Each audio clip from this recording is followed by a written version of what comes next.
আসসালামু আলাইকুম। আমন্ত্রণ জানাচ্ছি জাগো টিভিতে। আপনাদের সাথে আছি আমি মমতাজ শাহিন রুম্পা। শুরুতেই জানিয়ে দিব আপডেটগুলো। ইসরায়েলে ৭৫টি রকেট হামলা করেছে হিজবুল্লাহ। রাফায় হামলা, ইসরায়েলের বিরুদ্ধে দীর্ঘমেয়াদে যুদ্ধ চালিয়ে যেতে প্রস্তুত হামাস। আবারও যুক্তরাষ্ট্রের ৩৫১ কোটির MQ-9 রিপার ড্রোন ভূপাতিত করল হুথিরা। শয়তানবাদ প্রচারের দায়ে ইরানে ২৬০ জন গ্রেপ্তার। ভরা মঞ্চে সেফটি পিন দিয়ে ছেঁড়া চটি সারলেন মুখ্যমন্ত্রী মমতা দিদি।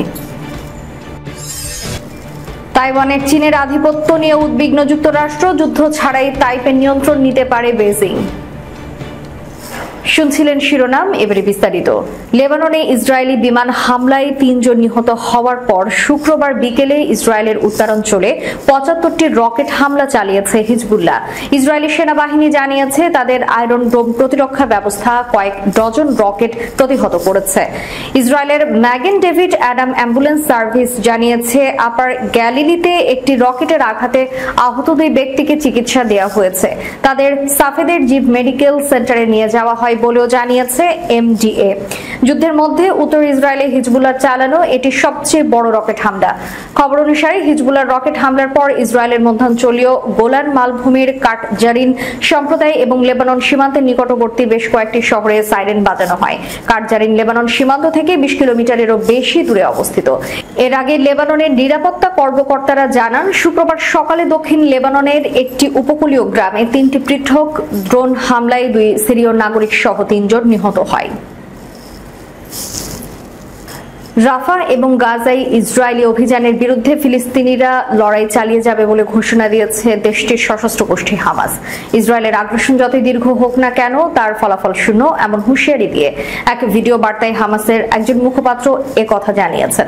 আল জাজিরার এক প্রতিবেদনে জানা গেছে, ওই ভিডিও বার্তায় আবু ওবাইদা নামের এক হামাস যোদ্ধা বলেন, জনগণের স্বার্থে আমরা পুরোপুরি লড়াই বন্ধে রাজি আছি, তবে আমরা শত্রুদের বিরুদ্ধে দীর্ঘমেয়াদে লড়াই চালিয়ে যেতেও প্রস্তুত রয়েছি। ওবাইদা আরো বলেন, তাদের কোনো অর্জন নেই, যুদ্ধক্ষেত্রে তারা তাদের সৈন্যই হারাচ্ছে।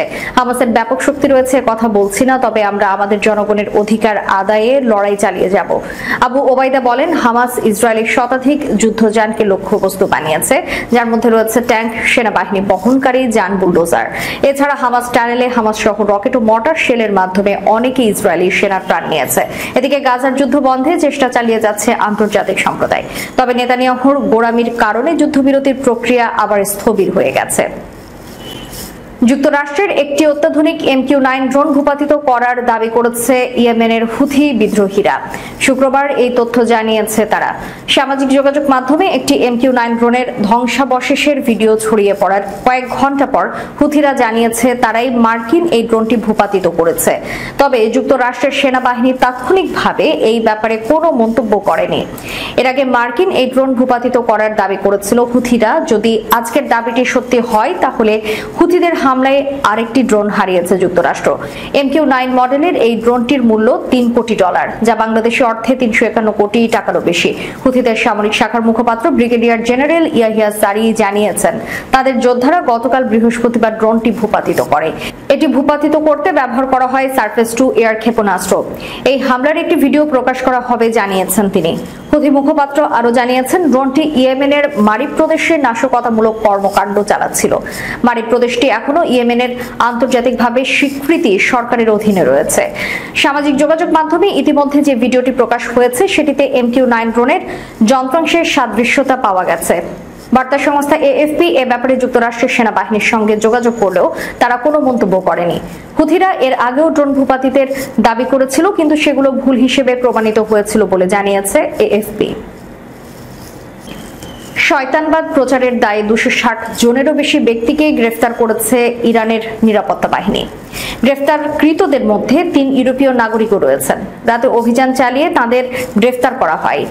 ইরানের আধা সরকারি বার্তা সংস্থা তাসনিম জানিয়েছে, গ্রেফতারকৃতদের মধ্যে ১৪৬ জন পুরুষ ও ১১৫ জন নারী। তাদের কাছ থেকে মদ ও ইরানের আইনে নিষিদ্ধ মাদক জব্দ করা হয়েছে। পুলিশের বিবৃতি অনুসারে বৃহস্পতিবার রাতে তেহরানের পশ্চিমে অবস্থিত শাহরিয়ার শহরে অভিযান চালিয়ে শয়তানাবাদ প্রচারকারীদের গ্রেফতার করা হয়। গ্রেফতার নারী পুরুষের পোশাক, মুখ ও চুলে শয়তানবাদের প্রতীক ছিল। বিবৃতিতে আরো বলা হয়েছে, গ্রেফতারের পাশাপাশি কর্তৃপক্ষ অভিযানের সময় শয়তানবাদের প্রতীক, মদযুক্ত পানীয়, ভয়ঙ্কর মাদক জব্দ করে। পাশাপাশি 73টি গাড়িও জব্দ করা হয়। 2009 সালের জুলাই মাসে পুলিশ ইরানের উত্তর পশ্চিমাঞ্চলীয় প্রদেশ আর্দেবিল থেকে শয়তানের উপাসনায় জড়িত থাকার অভিযোগে 3 ব্যক্তিকে গ্রেফতার করেছিল। আবার একই বছরের মে মাসে দক্ষিণাঞ্চলীয় শহর সিরাজ থেকে শয়তান উপাসক হিসেবে চিহ্নিত 104 জনকে আটক করা হয়েছিল। তারও আগে 2007 সালে তেহরানের কাছাকাছি একটি বাগানে অনুষ্ঠিত অনুমোদিত একটি কনসার্ট চলাকালে একই অভিযোগে 200 জনকে গ্রেফতার করেছিল ইরান পুলিশ। সাদা শাড়ি আর সাদা হাওয়াই চটি। পশ্চিমবঙ্গের মুখ্যমন্ত্রী মমতা বন্দ্যোপাধ্যায়ের এই পোশাকে কেই বা না চিনে তাকে। রাজ্যের গণ্ডি পেরিয়ে দেশ কিংবা দেশের গণ্ডি পেরিয়ে বিদেশেও এই একই পোশাকে দেখা যায় মমতাকে।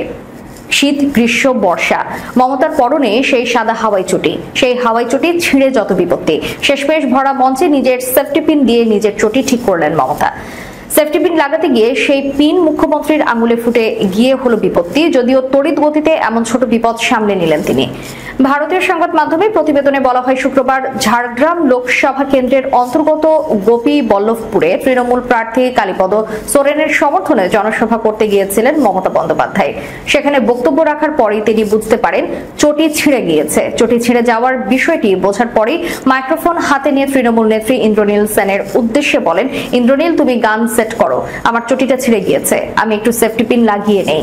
আসলে চটির দোষ নয়, ওর যা আয়ু তার চেয়ে বেশি আমি হেঁটে ফেলেছি। মুখ্যমন্ত্রীকে চটিতে সেফটি পিন লাগাতে সাহায্য করেন মন্ত্রী বীরবাহা হাসদা ও মঞ্চে উপস্থিত তৃণমূলের অন্যান্য মহিলা নেত্রীরা। যুক্তরাষ্ট্র এবং তার মিত্ররা চীনের সম্ভাব্য তাইওয়ান অধিগ্রহণ ঠেকাতে কড়া নজরদারি চালিয়ে যাচ্ছে। তবে একটি নতুন মার্কিন প্রতিবেদন বলছে যে চীন যুদ্ধ ছাড়াই বিকল্প কৌশল অবলম্বন করে তাইওয়ানের নিয়ন্ত্রণ নিয়ে নিতে পারে এবং এমন উপায়গুলির জন্য প্রস্তুতির অভাব রয়েছে যুক্তরাষ্ট্রের। American Enterprise Institute and Institute for the Study of Wars এর যুদ্ধ বিশেষজ্ঞদের এই প্রতিবেদনটিতে আরো বলা হয়েছে যে তাইওয়ান প্রণালী এবং দ্বীপটির চারপাশে চীনের সামরিক মহড়া সহ এই ধরনের অভিযানের উপাদানগুলি ইতিমধ্যেই চলছে, যা ক্রমবর্ধমান হচ্ছে এবং এর সম্পর্কে উদ্বেগ বাড়াচ্ছে। মার্কিন প্রতিবেদনটিতে এই ধরনের ঘটনাকে মার্কিন কৌশলগত চিন্তার একটি গুরুত্বপূর্ণ ফাঁক হিসেবে চিহ্নিত করা হয়েছে। প্রতিবেদনে বিশেষজ্ঞরা বলছেন যে তাইওয়ান চীনকে দমিয়ে রাখার জন্য বৃহত্তর মার্কিন নেতৃত্বাধীন জোটের জন্য কৌশলগতভাবে অত্যাবশ্যক, কারণ এটি একটি মার্কিন বান্ধব তাইওয়ান উত্তর পশ্চিম প্রশান্ত মহাসাগরীয় অঞ্চলে এবং দক্ষিণ মার্কিন মিত্রদের সাথে মার্কিন অংশীদারদের সংযোগ স্থাপন করে। কিন্তু একটি চীন নিয়ন্ত্রিত তাইওয়ান আরো বিপজ্জনক উঠবে এবং মার্কিন নেতৃত্বাধীন জোটের সমন্বিতভাবে কাজ করার ক্ষমতাকে গুরুতরভাবে হ্রাস করবে। নতুন প্রতিবেদনের লেখকরা আশঙ্কা প্রকাশ করেছেন যে চীন তাইওয়ান ও তার অংশীদারদের পুনর্মিলনে সম্মত হওয়ার জন্য প্ররোচিত করতে পারে এবং এই লক্ষ্যে সমন্বিত পদক্ষেপ উপস্থাপন করতে পারে। বিশেষজ্ঞরা এটিকে চীনের একটি সংক্ষিপ্ত যুদ্ধের অত্যাবশ্যক পদক্ষেপ হিসেবে উল্লেখ করেছেন। নতুন প্রতিবেদনটি 2028 সালের একটি কাল্পনিক সময়সীমার কথা উল্লেখ করেছে যখন বেজিং এবং তাইপে সম্ভাব্যভাবে একটি শান্তি চুক্তিতে আসতে পারে। চীন শেষ পর্যন্ত এই ধরনের অভিযানে সফল হতে পারে যদি যুক্তরাষ্ট্র এবং তার মিত্ররা বেজিং এর কৌশলগুলিকে আমলে নিতে বা কৌশলগতভাবে তাদের বাধা দেওয়ার পরিকল্পনা করে ব্যর্থ হয়। শেষ করার পূর্বে সংবাদ শিরোনামগুলো জানিয়ে দিব আরো একবার। ইসরায়েলে 75টি রকেট হামলা করেছে হিজবুল্লাহ। রাফায় হামলা, ইসরায়েলের বিরুদ্ধে দীর্ঘমেয়াদে যুদ্ধ চালিয়ে যেতে প্রস্তুত হামাস। আবারও যুক্তরাষ্ট্রের 351 কোটির MQ-9 রিপার ড্রোন ভূপাতিত করল হুথিরা। শয়তানবাদ প্রচারের দায়ে ইরানে 260 জন গ্রেপ্তার। ভরা মঞ্চে সেফটি পিন দিয়ে ছেঁড়া চটি সারলেন মুখ্যমন্ত্রী মমতা দিদি।